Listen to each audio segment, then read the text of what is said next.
What's up, YouTube? Your boy back once again. Now, I know some of y'all somewhere probably tripping, don't hear nothing about no sports.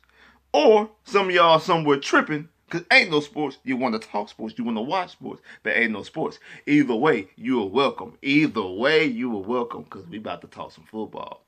Houston Texans football. We're going to talk about something that I didn't get a chance to talk about in my last couple videos because I want to keep all my videos to its essential topic. I don't want to go off into any tangents or anything like that. So I want to talk about the running back position because as it stands right now, the Texans, how will the Texans fix the hole at running back? Because as it stands right now, there is a hole at running back because reports came out earlier this week that the Texans offered Carlos Hyde a contract. He turned it down. I heard conflicting reports. I heard one saying it was like $5 million per year. The other one I heard was like $3 million per year. So he's going to test free agency. And to be honest, I'm gonna let y'all know. I don't think it's 100%. It's not 100% that Carlos Hyde's not going to return to Texas. There's still a very good chance Carlos Hyde could return as a Texan. I say anywhere from 35 to 45%.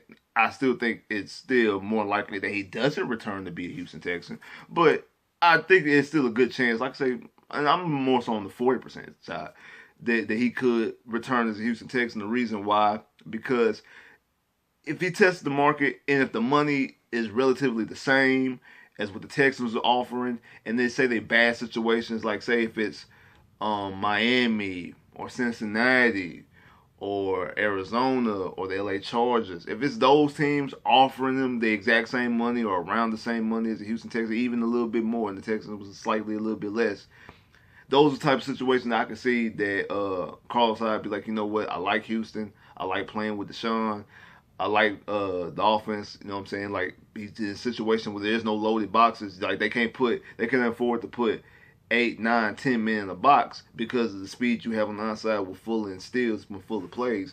So, and also Duke coming out the backfield as well. And also if you want to throw Duke into the slot, even though we don't use them correctly, but I'm just saying, just defenses don't care about that. They worry about that speed, and no matter how the Texans have been utilized, they don't want to be the ones that's on tape that gets burnt. So they're trying to play back, and that opens up running lanes for Carlos Hyde. So stuff like that, Carlos Hyde, and also it's Deshaun.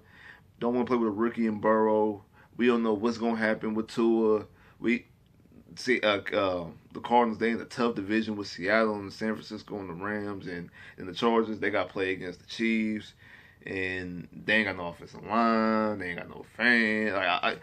So it's kind of a situation that even if the money is relatively the same, I can see him coming back here. I think with the money situation, it had to be something with the language because, especially with the 5-year one, because I actually think $5 million per year is too much for Carlos Hyde, in my personal opinion. I have reasons for that. I'm gonna get into it, but I think maybe it got to do something with the language because he's 30 years old, and maybe it's the money that he wants more guarantees. He wants more money up front, the length of the contract, stuff like that. I think that's more so, like, especially if it's the five per year. Now, if it's the 3 per year, I can see him trying to get more. But my personal opinion, I think the $3 million per year is fair. That's actually awful. I think $5 million per year is a lot coming from a running back who's 30 years old, who had his first 1,000-yard season this year, and also had his first year playing a full season this year. Remember, this is a guy who 49ers let go. Cleveland traded him to Jacksonville. Jacksonville cut him, and then the Chiefs picked him up. Him playing with Patrick Mahomes, the Chiefs were ready to cut him. Now he found a home in Houston, and Houston utilized him to the best for him having a career year. Part of him having that career year, not only about the boxes that he stayed healthy for the whole season, but that's just what I'm saying. Like it's like I also always known that you like the way that your history shows is you more so as a journeyman running back. Now I've been on record saying this for the longest. You don't have to touch the offense. You can keep the offense perfectly the same. You don't have to move anything offensive personnel wise. The problem with the offense is in the coaching staff. You don't have to do anything personnel wise with the offense. But if there is a position to upgrade, it is the running back position. You can upgrade the running back position if you want to. If you have the assets, if you have the means to, by all means, you can upgrade that position. I'm perfectly fine with dialing it back the exact same. But if you want to upgrade that running back position, I'm not going to hold that to you. I'm not going to hold that against you. You can upgrade it. So that's what I'm saying. Like maybe now the Texans might think, you know what, we can't upgrade this position. We offered him this. We don't want it. Then if he try to come back and be like, hey, that $3 million, that $5 million that y'all offered me, it sound pretty good. And they be like, nah, now we know your market is lower. See, so you kind of could hurt yourself in this situation. Like I said, I don't know because I've heard conflicting reports about the $5 million and the $3 million. So I'm not exactly sure because I don't know. I was in the room. Now, one of the names that's been floated out there that the Texans could target is via free agency, and that's Melvin Gordon out of the Chargers. I'm be honest with you, I'm not a fan of that move for multiple reasons. One of the reasons why is because Melvin Gordon also has injury concerns in the past. Also, Melvin Gordon, kind of like Carlos Hyde, has situations where he fumbles the ball. He turns the ball over a lot. So I don't want to do that. And then also, you have to pay him big money. And when the situation, I've been saying this, been beating this like a dead drum, you need to fix your secondary.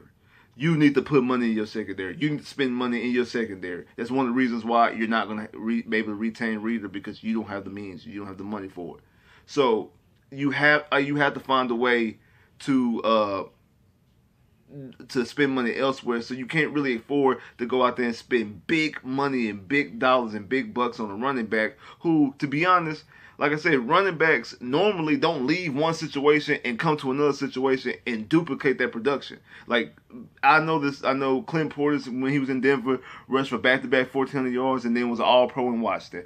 I know Marshawn Lynch was doing his thing in Buffalo, then became beast mode out there in Seattle. There are cases like that, but majority of the time, when running backs have a successful career in one place and then they get their payday and go somewhere else, like Amon Green, a couple years with the Houston Texans, came from Green Bay, you paid him big money, and he was did absolutely nothing in Houston back in 2007, I think, 2007, 2006. It was either 2006 or 2007, one of those 2 years, that he did absolutely nothing. You don't want that type of situation to happen again, especially when you can't afford it. It'd be different if we had all the cap space and we had everything, all the positions, we had no holes. You want to go out there and spend money on Melvin Gordon and it don't work out, you can bite that bullet. Now in this situation, it would be an epic failure if they botch the cornerback position, give Melvin Gordon huge money, and he does absolutely nothing. Oh, we'll be heated out here. It would be one of the biggest blunders, and just another reason why Bill O'Brien's over his head in that type of situation. So I'm not with that. I'm not with paying him big money. I'm not with that at all. So to me, I think that Melvin Gordon is just out of the picture. I know people have mentioned that. I'm not. As far as me, I'm not interested. But it's funny that we've heard stuff about Carlos Hyde. We've heard stuff about Melvin Gordon. Haven't heard anything about Lamar Miller because Lamar Miller is contract is up as well. No talks, no whispers, anything about Lamar Miller as far as I've seen. I haven't seen anything about Lamar Miller. I just think that's interesting. Now knowing that Bill O'Brien is an offensive-minded coach. Remember, that's where he cut his teeth at in the NFL and in college by being quarterback coaches and tight end coaches and offensive coordinators and things like that. Offensive side of the ball. Remember, he's been offensive coordinator since he's been here in Houston. And also, like, his first couple moves is being the GM. Trading for Duke Johnson. Trading for Carlos Hyde.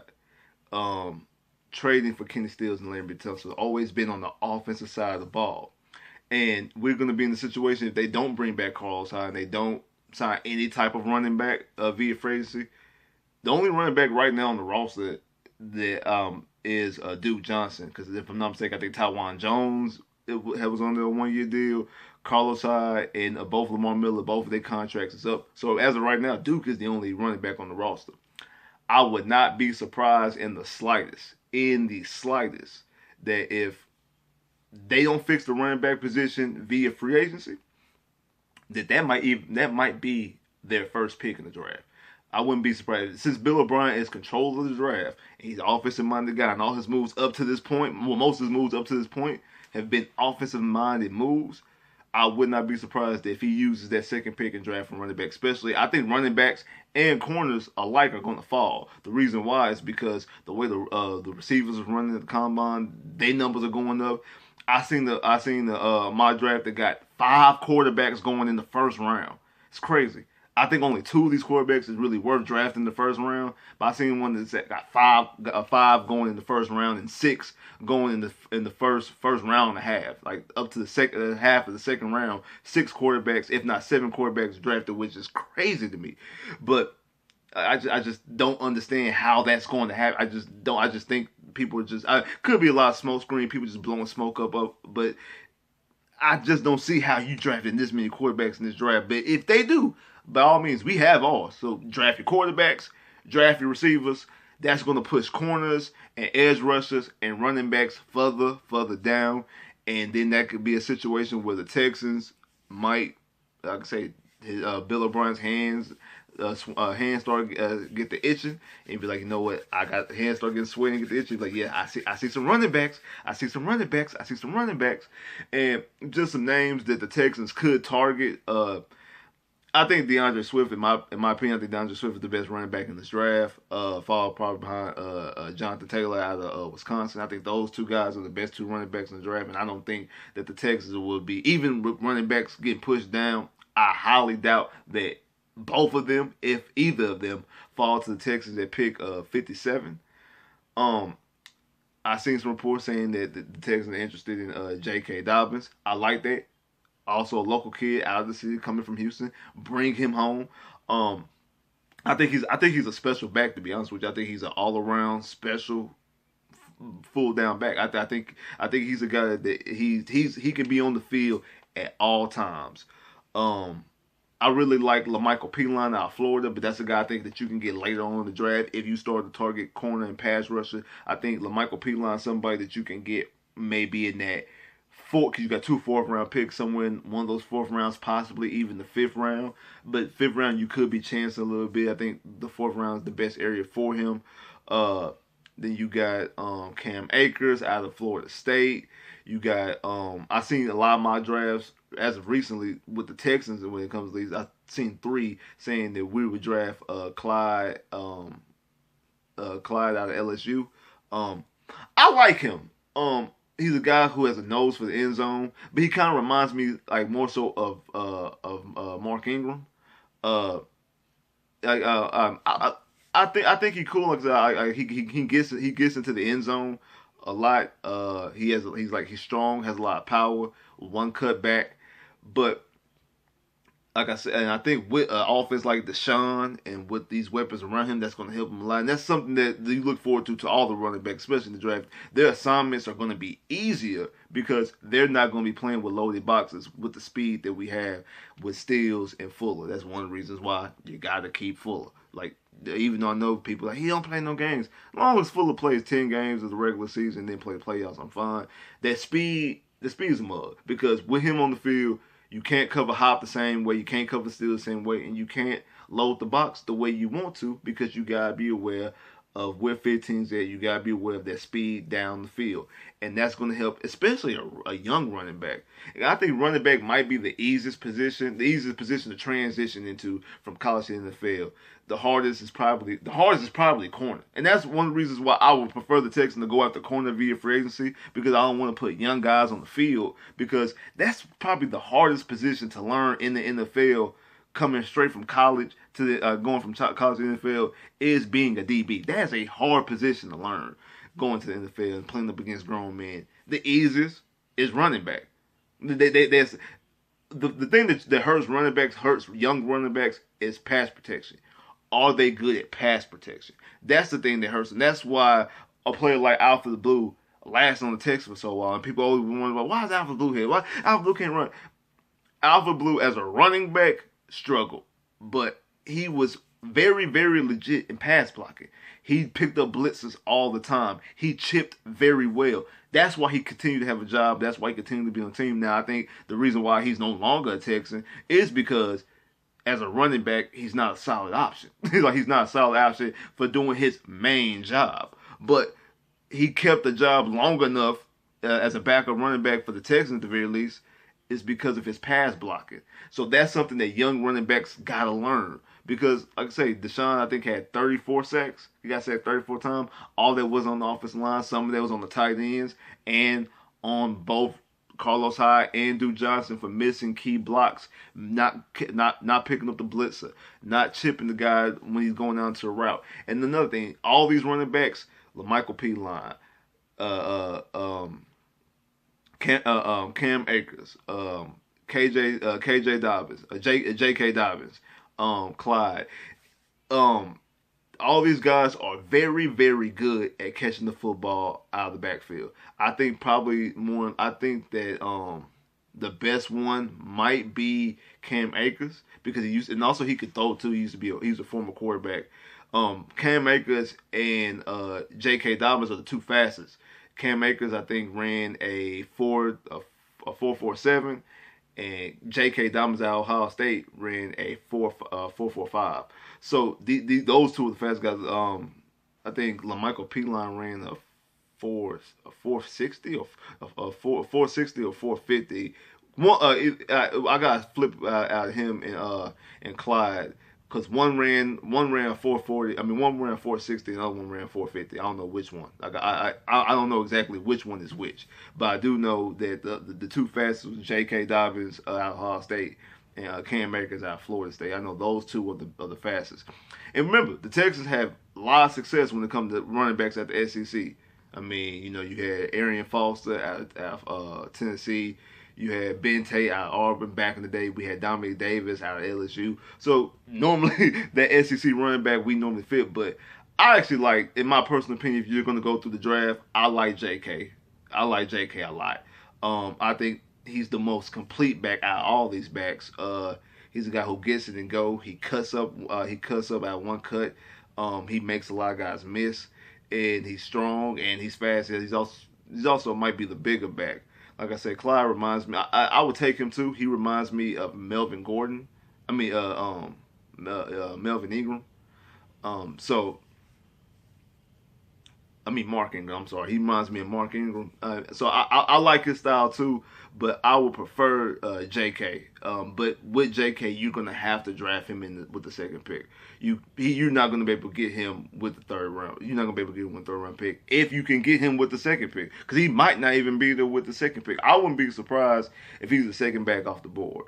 I would not be surprised in the slightest if he's the second back off the board. So, what avenue would the Texans go? I think they're still going to try to see what they can do with Carlos Hyde. But I do think as we get closer to free agency in a couple of days, as far as we know, that free agency still is going to start on time because they don't have to go anywhere to get him. They could call on the phone and sign. I think the Texans are going to lean more towards the running backs. And since everything is like said, they canceling everything right now, and like people can't go places. Now, because I know they cancel pro days and they also cancel like team visits and other stuff like that. Now the coaches have to rely on tape, which I think might be a good thing because there's a lot of times a guy looks good on film, and then you do the interview process and they don't pass the interview process. And since they don't pass the interview process, guys don't get drafted. That's the reason why you get a guy like Kevin Johnson instead of getting Marcus Peters. I keep saying that because that was a stupid decision. You knew that they knew Marcus Peters was the better player, but they didn't like what they heard in the interview process, stuff like that. So because of that, now you have to rely more on the tape, more on the film, not just on he's a Bill O'Brien guy. He's my type of guy. No, who's the better player? Because that's what it boils down to. I don't care about Bill O'Brien guys or Rick Smith guys or Brian Gang guys or J.J. Watt guys or Deshaun guys. Bump all that. I want the best player on the field. Who's going to get the job done? Who can fit this offense and get the job done? And also, not to mention, doesn't hurt that J.K. is from the city of Houston. Who can get the job done? That's what that we need players. That's what Kansas City did. Kansas City didn't worry about off the field issues. They got players. Now I know they ended up letting Kareem Hunt go, but they worried about players. Who's the best guy for the job? We can win the Super Bowl. Who's the best guy for the job? If the best guy, now they're going to rely on the tape. So they're going to see who's the best guy for the job because they're going to watch the tape. Now, like I say, in my personal opinion, there's still a slight chance a slight chance for Carlos Hyde to bring Los back. Y'all want to bring El Guapo back? It's a slight chance to bring El Guapo back. I think he's going to go out to that market and he's going to see, man, this money relatively the same. Let me go back. Let me go back to Houston. Let me go back to Sean. But if not, I think this is a good run. I think this is a good draft for running backs because you can get running backs in the second, third, or in the fourth round. Because I think you can get Cam. I think you get Cam and Clyde possibly in the third round. And I think, like I said, I think you can get LaMichael P-Line in the second round. I mean, LaMichael P-Line in the fourth round. But if you want JK, you're gonna have to go and you're gonna have to give him a second round. And I'm gonna do more as we get closer to the draft. I'm gonna do more videos individually about these backs, especially since we'll know exactly what's going on in free agency. If we have a free agency, we'll know exactly what's going on. Cause say the Texans sign a running back, then ain't no more about the running backs. Like if they go out there and spend big money on Melvin Gordon foolishly, then we ain't gotta worry about running back no more because they're not about to draft no running back. But vice versa, if they spend all their money on corners and don't bring in a running back, then we know running back. If say for instance they get 2 to 3 corners and don't pick up any running back now goes to being the number one need. Running back would jump over. I know everybody hollering about edge rusher. If they get corners and don't get no running back, and Duke Johnson, the only running back on this roster, running back elevates to the number one need. Like that. That's the difference between not signing Carlos Hyde and signing Carlos Hyde. Running back can go from being a luxury, something we do to add to the offense, to, damn, it's the number one need now. Just that quick. Like, share, subscribe if you haven't. Comment below if you haven't. Click that bell, get more videos. I holla.